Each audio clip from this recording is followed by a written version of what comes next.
छोटा है तो उसका पानी खारा होगा।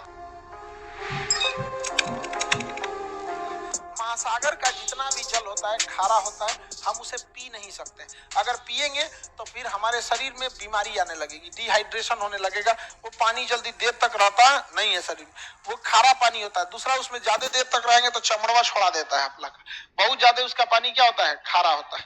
ठीक है, अब समझिए ध्यान से, समुद्री जल खारा क्यों होता है? क्योंकि नदियां नमक को ले जाके समुद्र में गिरा देती हैं। हमारे अगल बगल के वातावरण में नमक बहुत ज्यादा है। आप सोचे हैं आपका पसीना कैसा रहता है, नमक।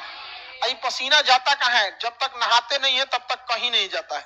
आपके शरीर का पसीना वापस नहीं जा सकता है, कपड़ा सूख लेता है, नहीं तो आप लोग वो चकट के मैल बन जाता है यहाँ पे। अब वो सारा का सारा पसीना जब आप नहाते हैं,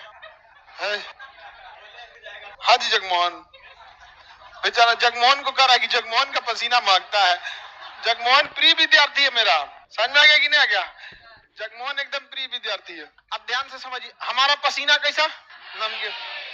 गाय भैंस सब चीज का पसीना हम नहा लेते हैं, सारा नमकीन निकल गया, वो पानी नाली में गया, नाली से बड़े नाले में, नहर होते हुए नदी में। 140 करोड़ आदमी नहाया, किसी ना किसी नदी में गया, वो बंगाल की खाड़ी में गया या अरब सागर में, फिर बना नमक।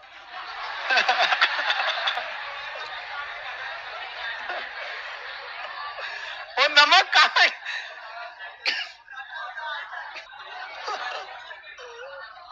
आगे सेंधा नमक खाने लायक है। देखिए, ऐसा नहीं है केवल वही नमक होता है, समुद्र में बहुत टाइप के नमक होते हैं, उसमें साधारण नमक होता है, लेकिन समुद्र में नमक बनने का मुख्य कारण नदियां हैं, क्योंकि समुद्र में कोई रहता ही नहीं है। इसमें गली मोहल्ला बकोट वकोट के कहीं ना कहीं से क्या लाती है सर, नमक वमक लेके आते हैं, ले आके उलाट देते हैं क्या समुद्र में, और समुद्र को कहीं जाना नहीं है, वहां पे उसका पानी क्या हो जाता है, खारा। तो बताइए, समुद्र के जल के खारे होने का मुख्य कारण नदियां, क्या है, नदियां हैं। देखिए, अगर कोई समुद्र बहुत बड़ा है तो उसका पानी ज्यादा खारा नहीं होगा, अगर कोई समुद्र छोटा है तो उसका पानी खारा होगा, ज्यादा हो जाएगा खारा। अटलांटिक महासागर का खारापन 35 है, कितना है? प्रशांत महासागर का है 31, कितना है?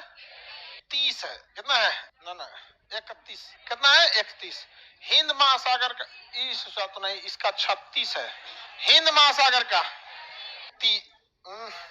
35, हिंद महासागर का 35। चलिए अब ध्यान समझिए, जितना बड़ा सागर रहेगा उसका खारापन उतना कम रहेगा।